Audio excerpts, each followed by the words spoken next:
Pittsburgh Steelers fans, welcome back to another episode of The Standard is the Standard. Big show today, folks. There's a big show. The Steelers are coming off a loss in Week 12, gearing up for this. Gosh darn it. I always say San Diego Chargers. I don't know what it is. Other teams move, and I can get that name down, but for some reason, I think Chargers, I think San Diego. I apologize. Los Angeles Chargers, Week 13, Sunday Night Football. I'm Jeff Hartman. Didn't know if I said that or not. With me, as always, Lance Williams. Lance, how are you this evening? I'm doing fantastic, Jeff. You know, every time you mess up Chargers, it makes me think of the movie Ali, when Ali changed his name and he was Cassius Clay. And Mm-hmm. people would say, well, if your mama named you Clay, I'm going to call you Clay. So it Do, makes me feel the same way with the Chargers. Well, if you were the San Diego Chargers, well, do you have that problem with the Chargers too? Because I know I'm not the only one. I've heard national media people say San Diego just out of habit. Are you the same way, or what? I'm pretty much the same way, man. I think everybody knows who you're talking about if you say San Diego or LA. I think we all Yeah. get it. All right. So there's a lot to talk about in today's show. Not only are we going to go back and talk a little bit about the loss in Week 12, even though if you haven't listened to our post game show, I highly recommend you do. You can go back and catch that on our YouTube channel or on our podcast platform, and you'll get our instant reaction there. Now we've had some time to digest that loss, that defeat, and here's how I want to start the show. I've titled the episode this. I'm going to title the article this for this same way for tomorrow. It's a simple question, Lance. I think I know what you're going to say, and we would disagree if you answer the way I expect you to. In any way, shape, or form, do you feel that the loss to the Denver Broncos could be a blessing in disguise for the Pittsburgh Steelers? Hell no. I knew you were going to say that. Hell no. I don't believe in moral losses, man. When incorrect, it's always a better circumstance. Well, I don't believe in that, man. Win the ball game, figure it out later. no kidding, winning correct is the best case scenario. No one's saying that. However, I do believe that there are certain situations, and I am not in that locker room. I'm not privy to information in that locker room, but I do know there are situations with certain teams, and the Steelers have been one of these teams in the past where they can get a little ahead of themselves. We'll just put it that way. And sometimes you need a team to come up and slap you across the face and kind of say, whoa, reality check. We're going to have to play a lot better if we want to get where we want to go. And yeah, I knew you were going to disagree. I knew you were going to say that hell no, there's no such thing as a moral loss. I'm not saying this is a moral loss because there's no moral gain to the way that they lost. They handed them that win on a platter.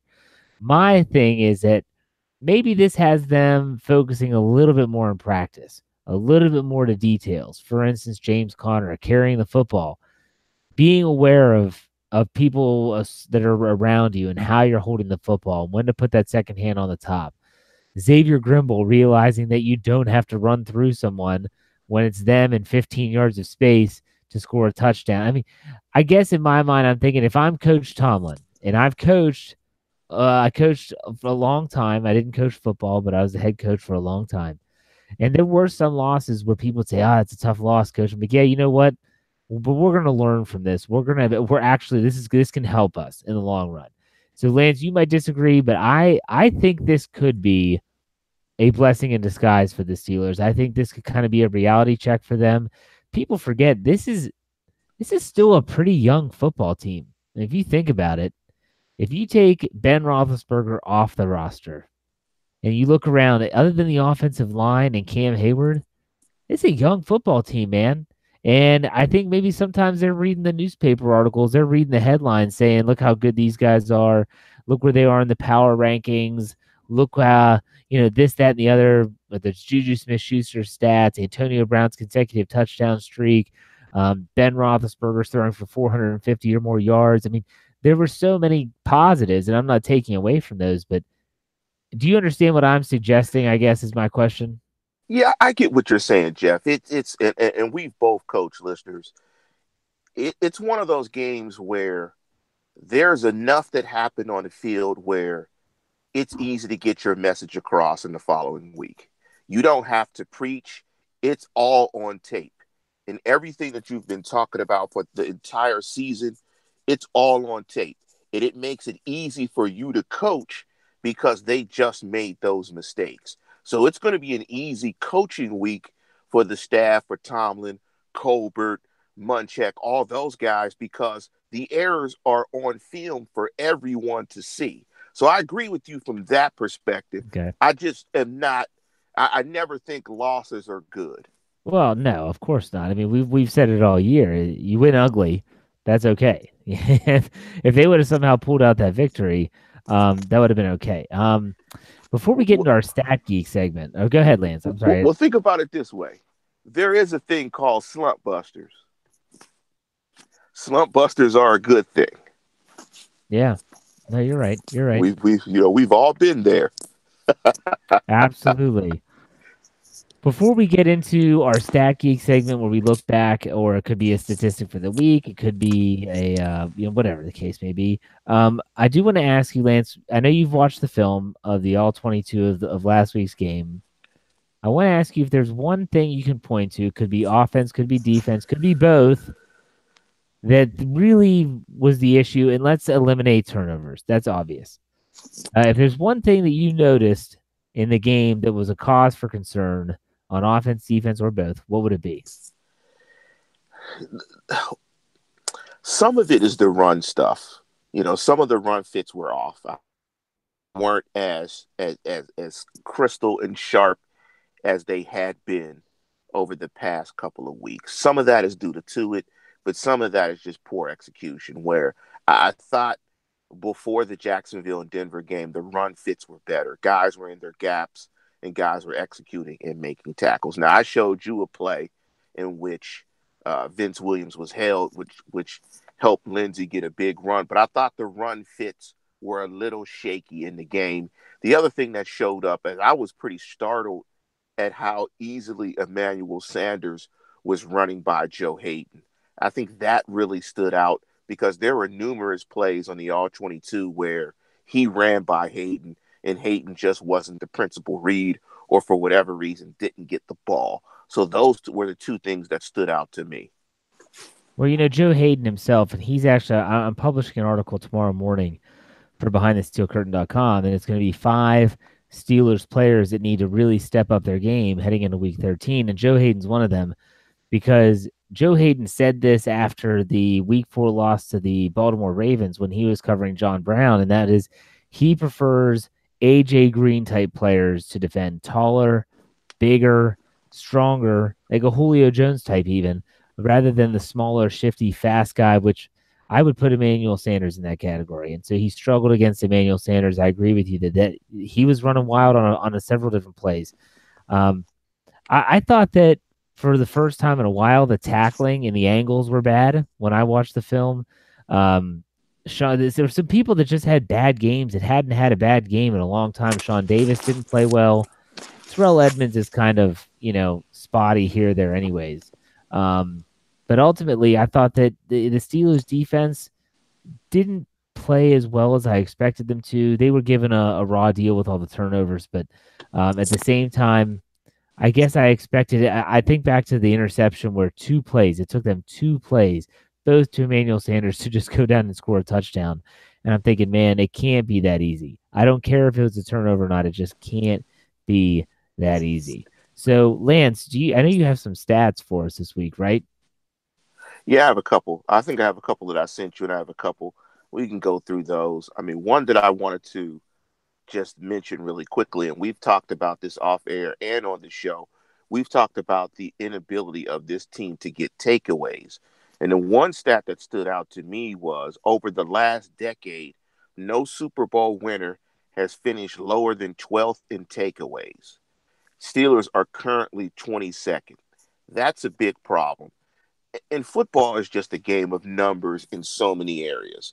How many guys can you put in a zone to cover the number of guys that go out in a route combinations, 1, 7, 2, 5, different route combination gaps. There's just numbers show up everywhere in football. And one of the biggest numbers in football is just number of possessions. If you can take possessions away from a team, and get extra possessions, you're going to beat a team.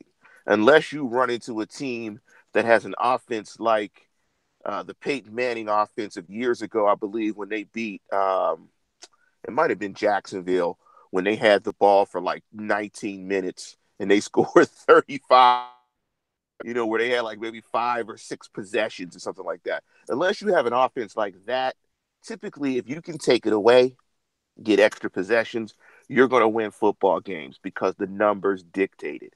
And that is a scary stat. They've got to start taking the football away. Well, and let's give credit where it's due. That was from Alex Kozora of Steelers Depot.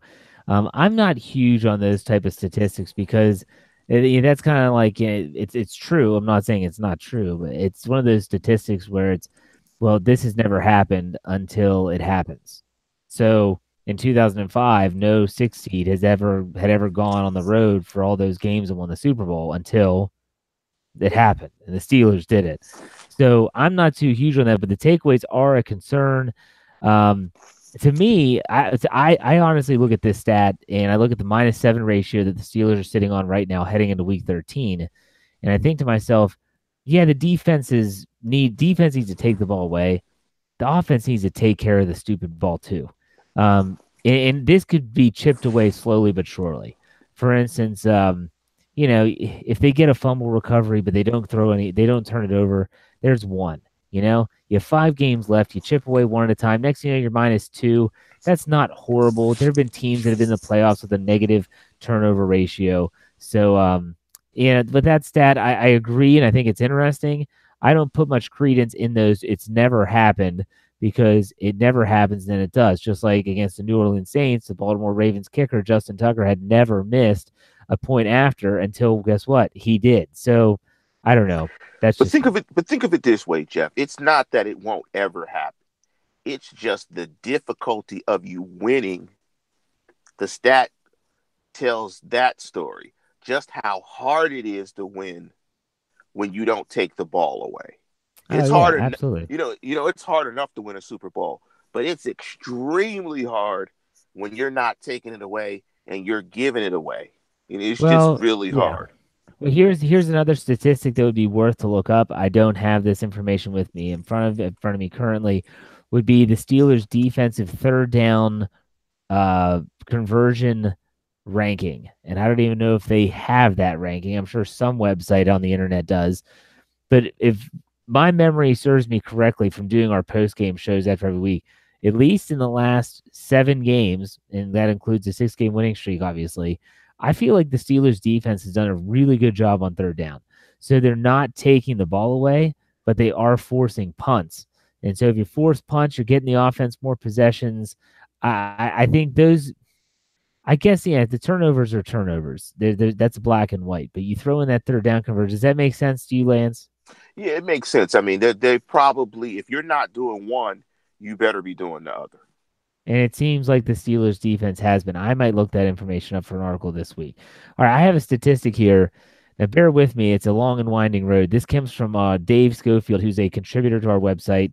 I know him personally. He does a lot of statistical analysis for our site. He does the crunching the numbers, the analysis by the numbers.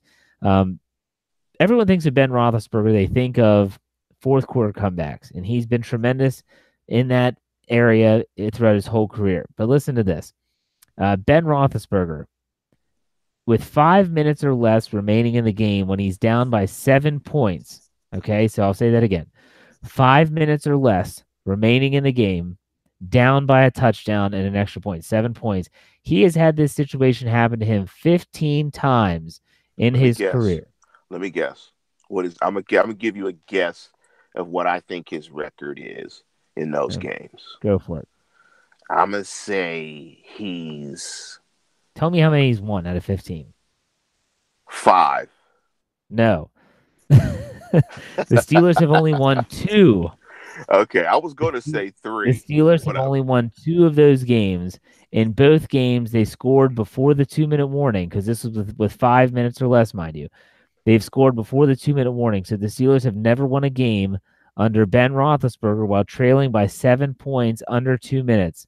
Of the 13 losses, because there was 15 situations where it happened, they've won twice. Of the 13 losses, 3 of them they managed to tie the game, but still went on to lose. Of all of the losses, there's only one team where that has happened against. That's happened more than once, and that was the Denver Broncos. Yep. 4 times, all in Denver. Yeah. Twice in the playoffs. 2 times the Yep. Steelers have tied the game, but still lost. So everyone thinks of Ben Roethlisberger as the comeback kid. In this regard, 5 minutes or less, you're down 7. Don't put your money on Big Ben, is what that stat is saying. Well, So what's interesting about that, there's two sides of the ball, and one of those I think we all remember was the Tim Tebow overtime yes, one play to Demarius Thomas stiff arm touchdown. I mean, that was hilarious. I'm at my cousin's house. He gets up to get a beer. I'm throwing shit, and he's like, "What the hell happened?" And I'm like, "The game's over. Shit, they lost." He's like, "What do you mean? They lost? Didn't yeah. the overtime just start?" That's why football is the greatest game in the world. You have to execute and play well in all three phases. If you don't, you can have the best quarterback of all time, arguably the one of the GOATs. You hear him trying to be sarcastic, listeners, and Aaron Rodgers, and they get their ass whooped every single season. So, Yeah, it's crazy when you think about that statistic with Ben. I just think about this season, and you could go back to last season too. Think about situations, and this is not necessarily down by 7 in the time and all those restrictions that Dave put on this statistic. Think about the New England Patriots game last year in Week 15. So Jesse James, we all know that story, but then that awful pass intended for Eli Rogers picked off, game over. Then let's fast forward to this season. In Atlanta comes to Pittsburgh. Remember at halftime, they drive down the field. They're going to get points before half. They're going to get the ball after half. Roethlisberger throws up what looks like a 2-yard Hail Mary, and it gets picked off. And then you go to Jacksonville. And if it weren't for that penalty on Ryan Switzer, he would have been picked off in the end zone with a chance to win the game. And then last week, he does get picked off in an awful play.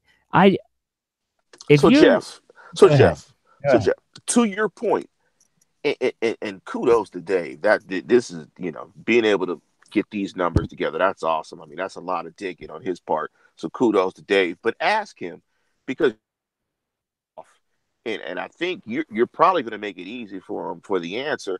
In those losses, how many times did Ben make a turnover? Mm, In those situations, how many times did he turn the ball over? You've just rattled off like 6. Like off the top of your head, which will go to the next stat that I'm going to bring up. But man, your recall is great. Dave's awesome. But that just goes to this stat that this was the 10th career game where Ben Roethlisberger attempted 50 or more passes, and the Steelers are 3-7 in those games. So what narrative are we trying to paint when it comes to Ben Roethlisberger? I know what I'm trying to say.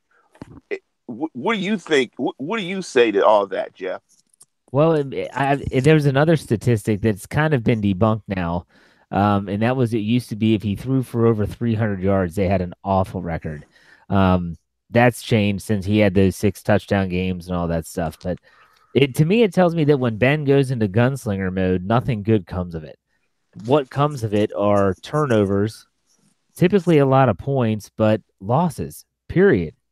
Um, Go back throughout his entire career. Now, his career has really changed dramatically, more so than many quarterbacks that I can think of. And he went from a game manager, hand the ball off, throw it 15 to 20 times. If he threw it 25 times in a game, you were like, wow, they were really airing it out. And now he's thrown it 56 times in a game. Um, I guess this is where I want to know, is it Ben or is it Randy Fiedner? Or is it both? Well, Either way, if I'm Mike Tomlin, I'm going into their meeting and I'm saying, listen, this can't happen. It just can't. It cannot happen because this is not the equation for success for the Steelers and for this offense. It just isn't. We've got to stay balanced. We've got to get James Conner involved more. That's what I think. Lance, do you agree? I agree. And you got to your favorite word, balance. Yes. Balance. Getting James Conner touches and being balanced. I mean, Ben is not a game manager. Ben is somewhere in between. He's not the guy that you can trust the offense to throw it exclusively and you win games. He does not protect the football like a Brady or like a Peyton Manning who you could trust to throw it a ton, and he's probably not going to turn it over. I know people are going to be pissed off about it. Ben is probably a blend of both types. You know, game manager light with a little bit of a heavy load on the back, on the back of your palate or something. I mean, he's that guy with he's a blend. He still needs a running game to a certain extent, just so you can limit his opportunities to turn the football over, because he's going to consistently make some iffy decisions when he's asked to throw the ball tremendously. You just kind of know one of those bad plays is going to happen. And I guess if he's able to criticize players publicly, I'm sure we're going to talk about that. Hopefully, the coach will criticize him publicly and say, well, if we're going to have you throw it 50 times, you need to stop turning the ball over. Those were bad decisions and bad throws. Yeah, so let's talk about this a little bit more. Not so much Ben in his radio show, but you mentioned the balance and James Conner. So here's some more statistics for you. Okay, throughout the course of this season so far, and we know that James Conner has been the feature back the entire time. No injuries to speak of. I just knocked on wood for those that are superstitious. And there's only been one occasion where they have given James Conner the ball 15 or more times, and he has not rushed for 100 yards, and that was in Week 3 against Tampa Bay on Monday night. He rushed for 15. He had 15 yards for 61 carries. He did have 5 receptions for 34 yards. I'm sorry, 15 carries for 61 yards. I'm not sure if I said that correctly. Other than that, every time they get him 15 or more carries, he goes for over 100. So you're talking about Week 1, 31 carries, 135. Against Atlanta, 21 carries, 110. The Bengals, 19, 111. Cleveland again, 24, 146. Baltimore, 24, 107. There's a trend here. When they commit to the run, they get the yardage. It's the plain and honest truth. And let's be honest, some might say, well, in Tampa Bay, 15 carries for 61 yards. Do you really think that 15 carries is enough? No, I don't. Do you, Lance? Absolutely not. If they thought he was Zeke Elliott, he wouldn't just get 15 carries. Exactly. So hey, now we've said this before. Fans, get ready for a run-heavy output at the start to the game on Sunday night, because what do we always say? The Steelers are known for the ridiculous overcorrection. They're going to hear the criticism. They're going to hear all that stuff, and what are they going to do? They're going to come out if they get the ball first, or if they get the ball second. It doesn't matter. They're going to run. And even if they go 3 and out, they're just going to keep on running, because that's how stupid they are sometimes. But Lance, you know that's going to happen, right? Well, absolutely, because of the quarterback. I mean, he's going to run it to make a point, and if it doesn't work, he's going to say, "See, it didn't work. Let me start slinging it." Yeah. And then they'll abandon the run. James Conner will not get his 15 carries. They won't get 100 yards. And Lord help us as it goes into a shootout between Phillip Rivers and the Chargers and Ben and the Steelers. Frustrating. Hey, okay, Jeff, you got to stop it, man. You're starting to sound like me, man. You've been doing this show with me too long. I got to stay in my lane. You have to stay positive. I'm sure. Right. Hey. I'm very positive about this game. I'll say that right now. But let's talk about something you wanted to talk about, and this was going to be a true or false question, but I feel we should expand on that a little bit more. You said on Sunday, when I was giving my post-game grade of Ben Roethlisberger, that I don't like to criticize Ben. And yeah, Ben's my guy. I said that openly. I admit that. But ultimately, do you think he's an untouchable for a lot of people? This is not me or you. This is more just the fan base. True. People don't like criticizing Ben Roethlisberger, and a lot of guys in the press. I mean, guys that I've had on my show. Mark Cabali is a great guy, does great work for The Athletic, has been covering the Steelers for years. But Cabali is light on Ben. I mean, on Twitter and his post this week, he's criticized everybody else but the guy who threw the interception in the end zone. I mean, I've had fans on Twitter say, well, if they had scored, Denver had 3 timeouts and they probably would have kicked the field goal and won. Well, let's see, right? Tie the game, figure it out. Maybe you get a strip sack, you kick a field goal and you win. Tie the game. The turnover ended the game. It was the most critical play. I mean, everybody else has been really hard on Grimble. They've been hard on James Washington. They've been hard on, I'm trying to think of the other guy, James Conner. James Conner. Look, those guys are young players. Been through 2 interceptions. One cost them the game. Another throw, he missed a juju that would have been a touchdown. So there's enough mistakes to go around. Ben seems to navigate himself out of them from the fan base and from media guys alike. Guys just are soft on Ben, in my opinion. I think it's 100% true. I think this goes a lot deeper than the play on the football field. I think this goes, well, see, I don't know how I put this. The Steelers organization has their hand in everything that's put out there by the media that have press credentials. If you didn't realize that, it's true. They do. They have control over kind of what is put out there. They know who's writing the stories, and those people that write the stories know that you cross that line and you won't be in the locker room anymore. And so I would not be shocked if it's a Steelers organization that is kind of saying, yeah, I'm not saying they're telling them what to write, but I think they get the hint. And Ben Roethlisberger's a guy that has been polarizing throughout his career for all the wrong reasons. And I think that the Steelers organization might view it as any undue criticism towards him is not necessary, and it's not conducive to anything positive for the organization. So with that said, I think there are some that have had some criticism of Roethlisberger, but nothing as severe as you see towards other players. You don't have Mark Madden of the Pittsburgh Tribune Review writing a scathing article about how the Xavier Grimble turnover completely ruined the game. Was it bad? Absolutely, it was bad. But was it the only play that mattered? Hell no. You just talked about all the other bad plays, the overthrow to Juju, James Washington jumping for some unforsaken reason to try to catch a football. There was a lot of mistakes. We'll put it that way. So you want to go to true or false now?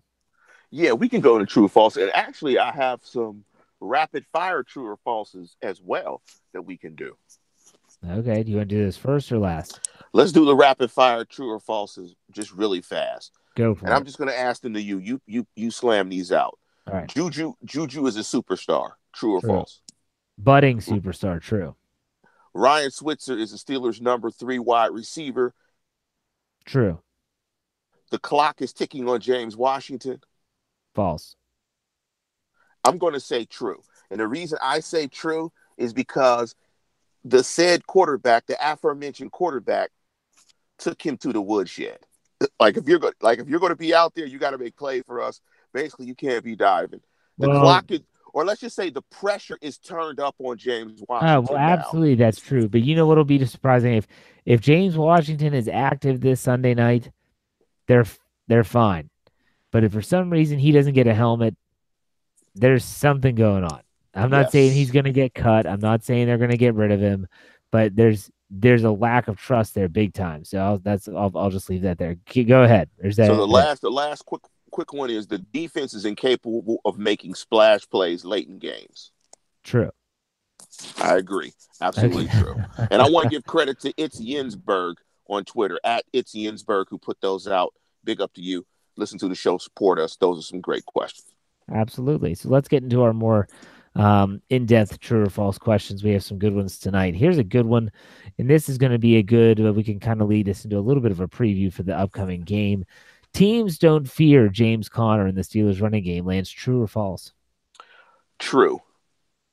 And I think the reason they don't is because they know the Steelers will get away from it if it's not consistently successful. If they stop it a little bit, they know that Ben will go to the passing game.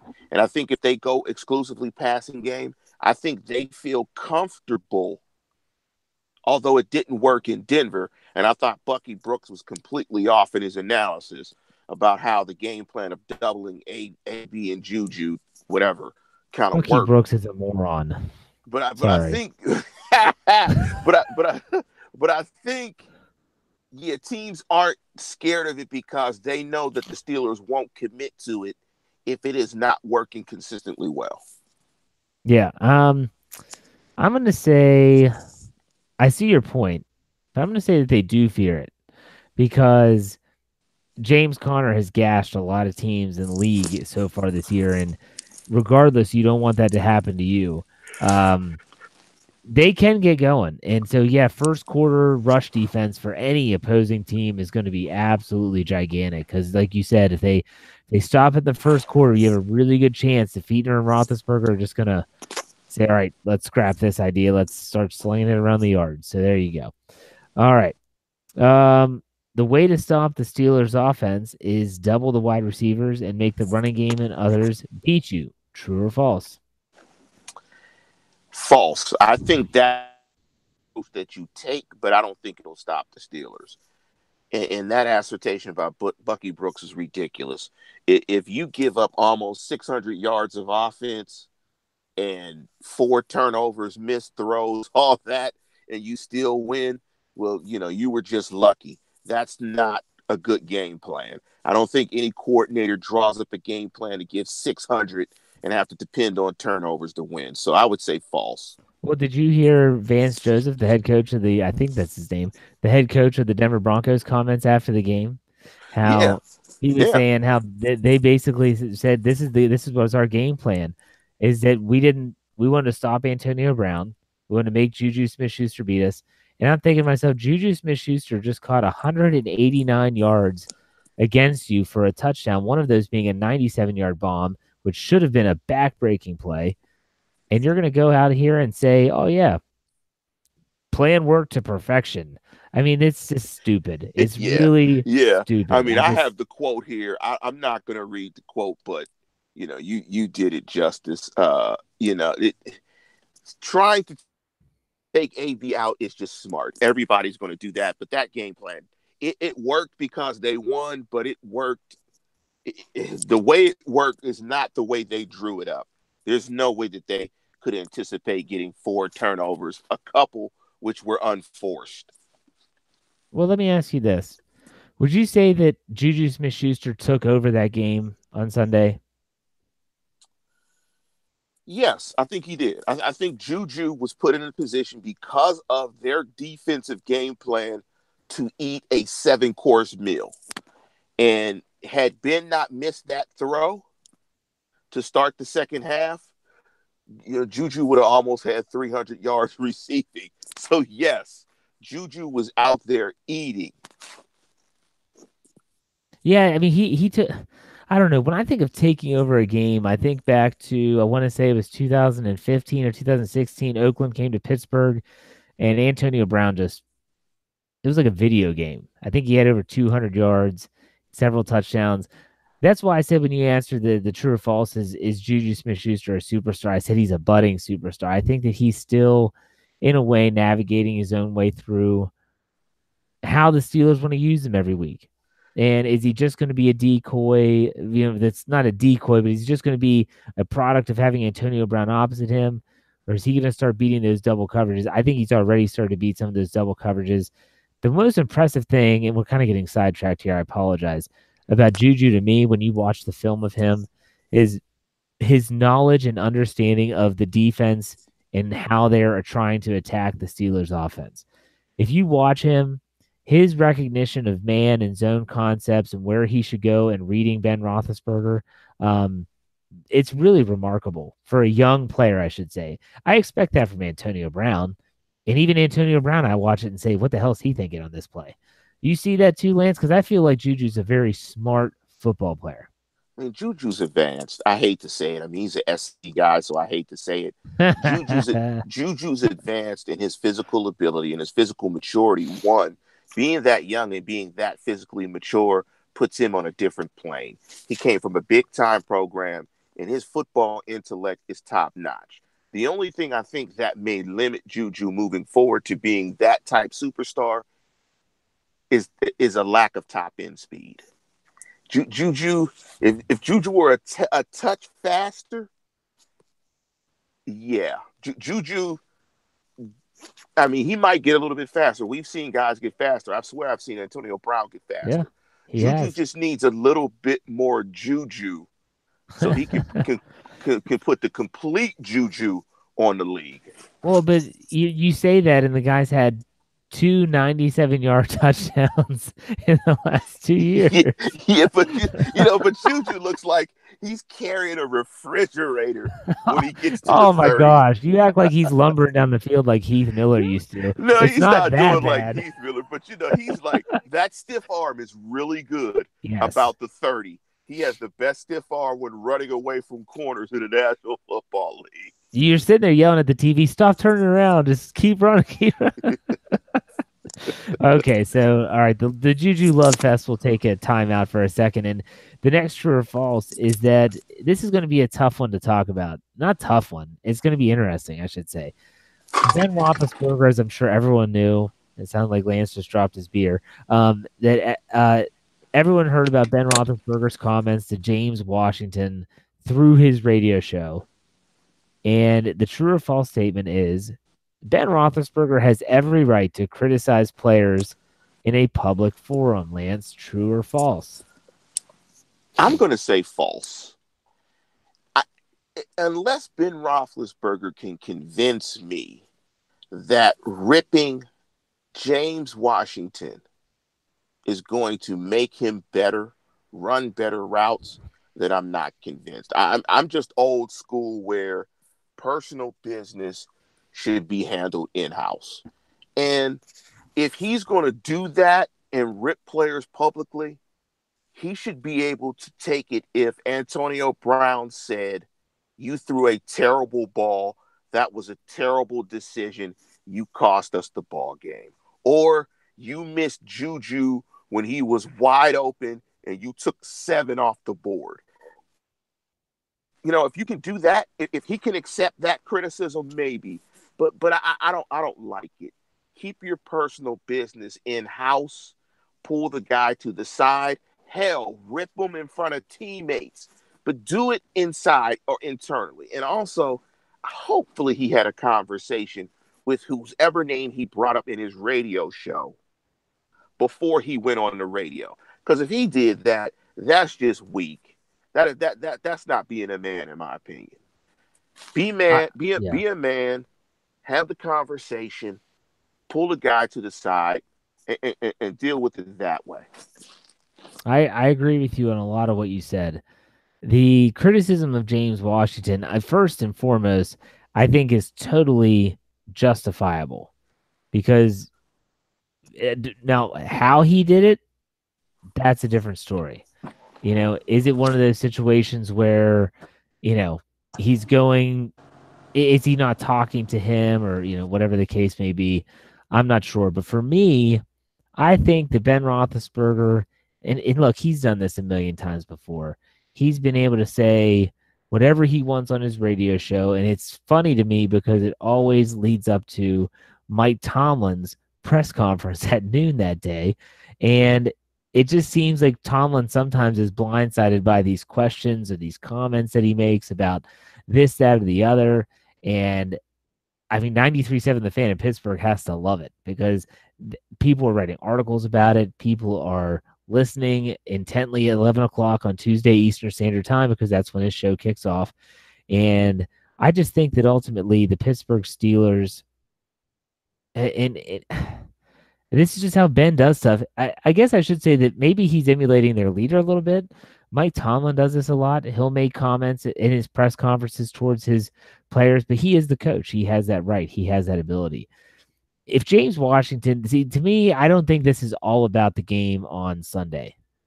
I don't think Ben Roethlisberger goes on his radio show and publicly criticizes a rookie wide receiver that has not been playing all that much for nothing. I don't think it's because of one drop pass.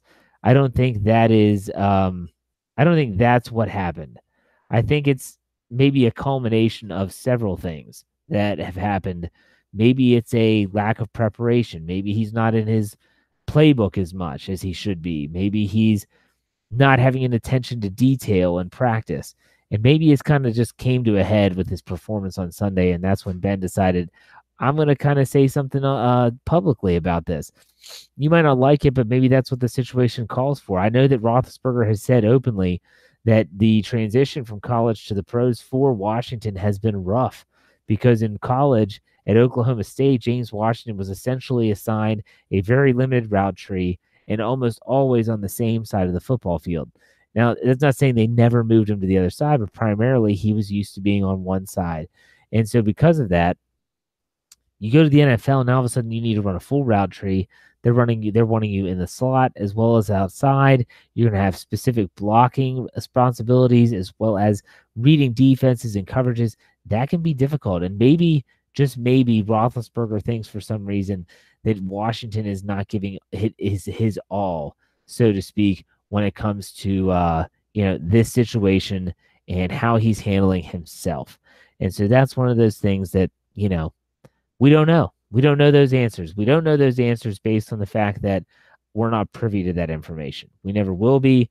All we see are pretty much we see the end product. We see Ben Roethlisberger going into the media and saying, okay, here's the deal.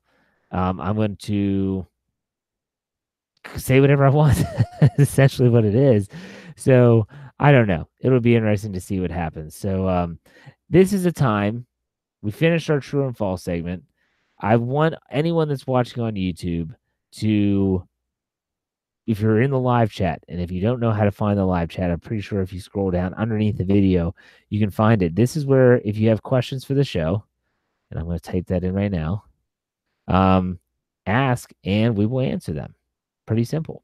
So go ahead and let me see if we can get Lance back on here real quick.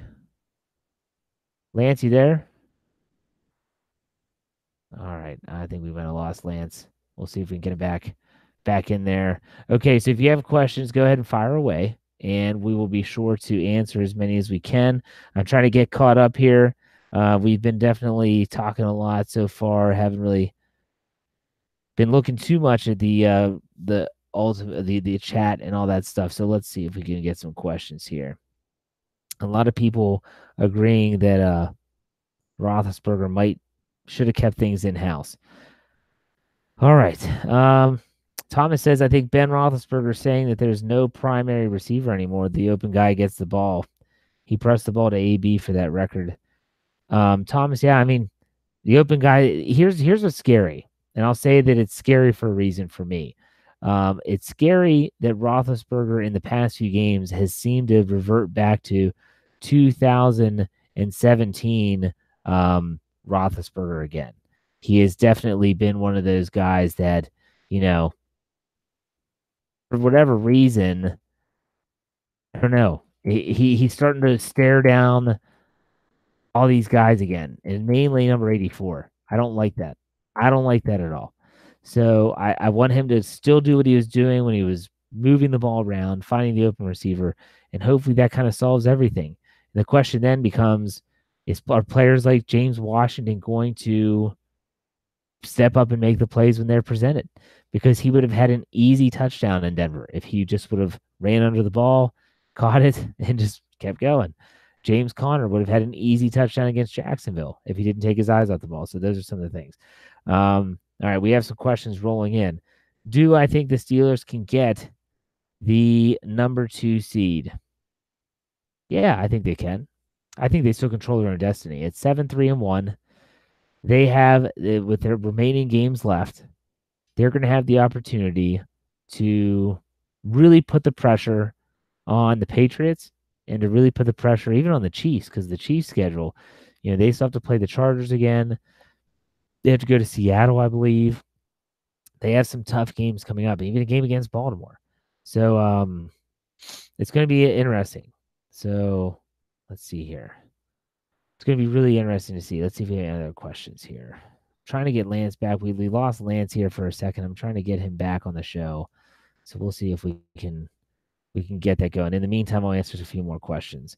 How important is a first round bye for this team, given how Ben turns the ball over on the road? I mean, for me, I think a first round bye is it's tough. I was watching Ben Roethlisberger's media availability today. This is Wednesday, and I'm watching and I'm thinking, okay, I'm listening to what he's saying and how important a bye is. There are some times where I feel like sometimes you come off a bye, your team kind of loses something. Now, if you're a team that's banged up, sometimes it can be perfect. And maybe I'm by myself in this thinking. Maybe I'm at the point where it's like, well, you just want to get to the divisional round without having to play a game. And I understand that 100%. The Patriots have perfected that. They play one game, they get to the AFC Championship. They typically win that, and they're on to the Super Bowl. But there are times with the Steelers, even this year, coming off the bye week, they looked rusty. They looked sluggish. They kind of looked ill-prepared. So like I said, maybe I'm alone here. But at the same time, I think that if they didn't get a first-round bye, it wouldn't be the end of the world. The key is get to the playoffs. Punch your ticket. That's the most important thing. All right. Emilio asked, should Xavier Grimble be released in the offseason? If this is a knee-jerk reaction to one play, then no.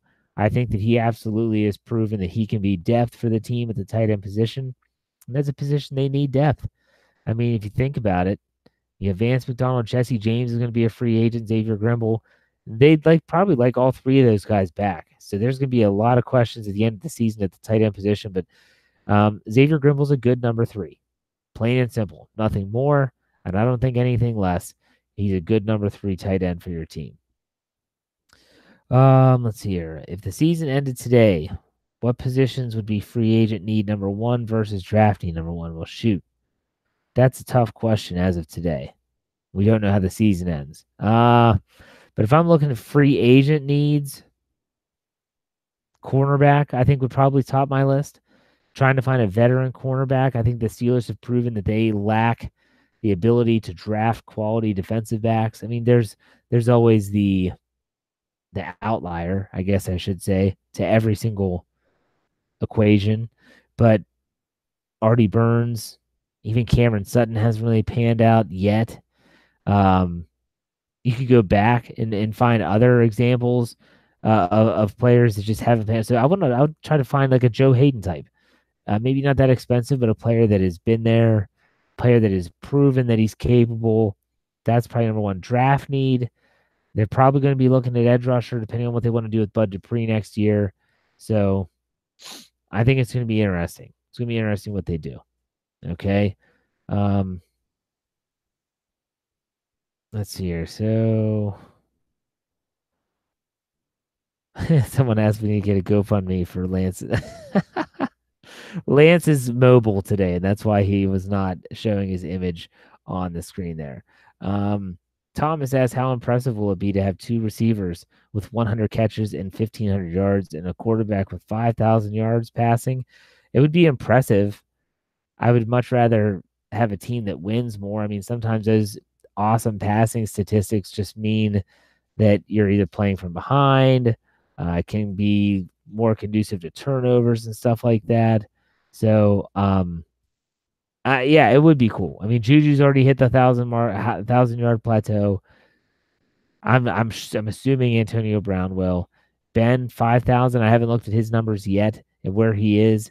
And it'll be interesting to see if they could do that. It would be cool, but I really hope it doesn't equal a demise to the offense as a whole and their overall balance. Next question, Grace says, do you see the defense getting stronger in the last month of the season, or did Denver expose them? Steelers are 20-3 in the month of December. They are a very good December football team. I see the defense getting stronger based on the fact that I feel like they're kind of finding their own. If they can get to it back, that's going to be huge. Stephon Tuitt coming back is going to be huge. And you look at who they're playing. The statistics might show a step backwards, but it also could mean that they're more battle-tested for the playoffs. When you play the Chargers, when you play the Patriots, when you play the Saints, and even when you have to play the Bengals again, all those teams, all those games are going to get you ready for the postseason. The thing about the Steelers, they have to win some of those games if they want to get into the postseason. I think some fans have kind of gotten into their heads that they're fine and they're already in the playoffs. That's not the case. There's still a lot of football left. A lot of things can change. So keep that in the back of your mind. Roland asked, do I believe we'll beat the Patriots this year? If Lance were on the show right now, he'd say hell no. I say hell yes. I think this is the year they beat the Patriots. I've watched the Patriots play a decent amount this year, and I'm just not been that impressed. Their defense is worse than it was last year. Their offense is kind of mundane. Doesn't mean they're bad, but kind of mundane. I think this is the year. Let's see here. Let's see. Other questions. Sign Jalen Ramsey. Well, I don't think Jalen Ramsey is going to be a free agent, so you'd have to trade for him. And I think that price tag would be a little too high for the Steelers, so I'm going to say no. And as Frank points out, Jalen Ramsey is a head case. Patrick Peterson would have been legit, but it wasn't meant to be. So, Kevin Colbert, the general manager of the Steelers, he's a longtime viewer of the show on YouTube. He says, when can we clinch the division? Dave Schofield, he's running an article tomorrow morning for him. He said the magic number is 4. He's in the group chat right now. He might be able to chime in and help us out with that. But ultimately, I think it's the Steelers just win the football games, beat the Chargers, go to Oakland and win there. You haven't won there in forever, and then you put yourself in prime position and see how the rest of the division pans out. Thomas White asked a question about Le'Veon Bell. I'm not going to talk about that guy anymore. So we'll talk about the transition tag and all that stuff afterwards. So there you have it. Folks, I hope you all understand that his sound quality was fine tonight. We were mobile, like I said, but he got kicked out of the call. Couldn't get him back in. So hope you're all cool with me handling the Q&A portion of tonight's show. I'm glad you listened. Look, we didn't talk a ton about the Chargers game. This show is kind of turning into more of the Steelers news type show. We talk about the hot topics, like we talked about Ben Roethlisberger's comments about James Washington and stuff of that nature. We'll do our true and false segment, but if you want to hear nothing but Steelers versus Chargers, you want to listen tomorrow night for the show I do with Brian Anthony Davis, which is our Steelers preview. We will break down all the statistics, matchups to watch, even fantasy football start and sit, all that stuff. We'll be right there on that show, so make sure you check that out. As for everything else, BehindTheSteelCurtain.com should be your one-stop shop for all things Pittsburgh Steelers. It's really, I can't think of a better website, 10 articles a day at least, and that includes podcasts, analysis, commentary, features, and more. And make sure you're following us on all of our audio formats. If you're looking for podcasts, that's Art19, Stitch, Google Play, iTunes, Spotify, all of those, we're there. Search Steelers, you'll find us. Behind the Steel Curtain logo, the Behind the Steel Curtain Pittsburgh community there for our podcast, and as well on YouTube. Go to YouTube, search BTSC Steelers Radio, and like, subscribe, comment. We appreciate all the help and support. For Lance, wherever he is right now, and myself, thanks for listening, and we'll see you next week on another episode of The Standard is the Standard.